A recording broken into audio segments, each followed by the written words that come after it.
What can we do with what we have in the place where we have been called to serve? A way of seeing possibilities out of what is. When we see a need, we try to reach that need.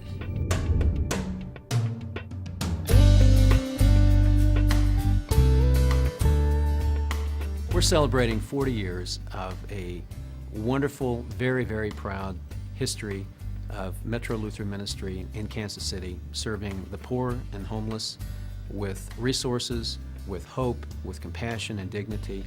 And we have so many thousands of people that have contributed along the way. And it all began with some really special leaders in our community with vision, with courage. They took risks. They didn't give up. They brought things together. They brought different people with different opinions together, and this is where we are 40 years later because of them. Well, the early discussions centered around, I think, how Lutheran congregations in our community could be involved. The main point was for congregations to find a way to work together, congregations to cooperate and have a sense that they were all together in one ministry. I was there in the beginning, served on the development committee. They had some wonderful visionary people who were working on this pan-Lutheran organization that was wanting to come into being. I'd say it was a very adventuresome group of people with a vision that was really unique. How could our congregations be of assistance in the inner core of the city, in the urban core of Kansas City? When MLM started, it was right in the middle of the civil rights movement, really, and our eyes were open to the to racism and the social divisions that and the lack of human rights that various portions of our citizens were denied. MLM was not a surrogate organization. It wasn't, you send us your dough and we'll do your work, Metropolitan Lutheran Ministry. It was the church doing its ministry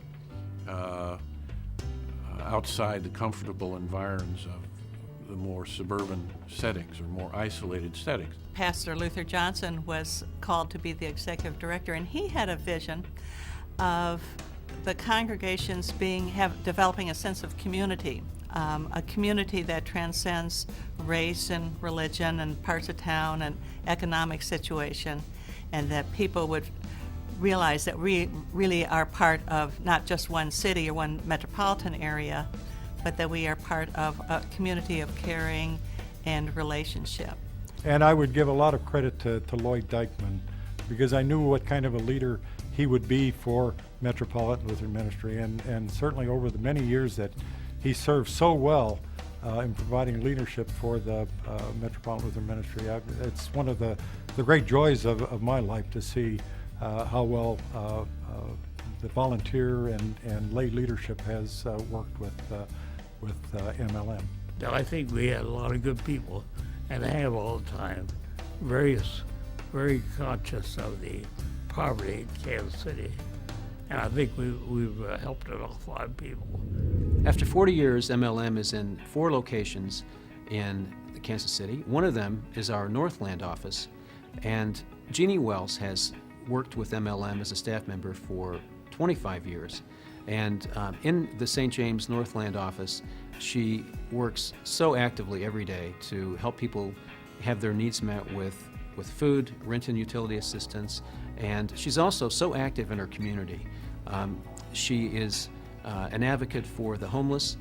She also goes out into the community and teaches, and sometimes she is with children in schools and tries to bring awareness to the unmet needs of homeless people and what it's like for them. I can go out to the community and I can go to schools and tell the little school children, this is how it feels to be homeless. And I say, people live in these. They live in cars and they live in this cardboard box. And they even can come up and get in the cardboard box and see if they can get comfortable.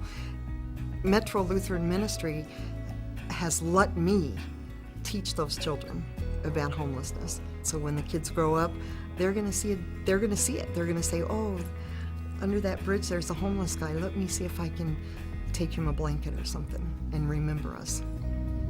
MLM is trying very hard to make sure that as we pass the torch to our next generation, that we are giving opportunities to young people now to experience loving and giving and serving early in their lives.